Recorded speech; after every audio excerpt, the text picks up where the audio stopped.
Telangana RTC జేఏసీకి CPI M party మద్దతు తెలిపింది. 32 డిమాండ్ల పరిష్కారం కోసం ప్రభుత్వం వేసిన ఐఏఎన్ అధికారుల కమిటీ 4 వారాల గడువు కోరటం సమ్మెను నీరుగాల్చడమేనని సిపిఐ పేర్కొంది. ప్రభుత్వం తక్షణమే జేఏసీ నాయకులతో చర్చలు జరపాలని జాన్ వెస్ట్ డిమాండ్ చేశారు. ఆర్టీసీ కార్మికులకు ఎన్నికల్లో ఇచ్చిన హామీలను పరిష్కరించాలి అన్నారు.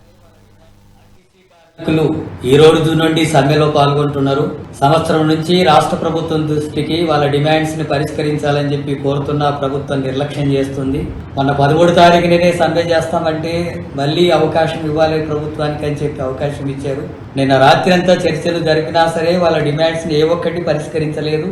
మళ్ళీ 4 వారాల గడువు కావాలని చెప్పి పేరుతో కాలయాపన చేసే పద్ధతిని రాష్ట్ర ప్రభుత్వం అనుసరిస్తుంది.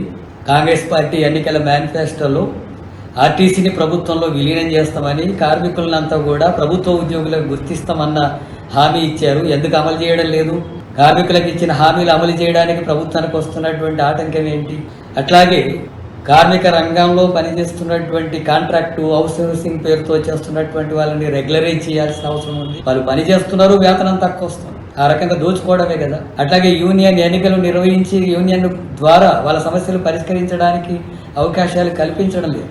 కార్మిక సంఘాలను గుర్తించి ఎన్నికలు నిర్వహించాలి కదా. ఎన్నికలు నిర్వహించడంలో జాప్యం చేస్తున్నారు.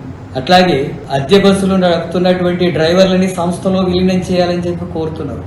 దానికి ప్రభుత్వం అడ్డుపడుతుంది. ఆ నిర్లక్ష్యం చేస్తుంది. ఆర్టీసీ కార్మికులు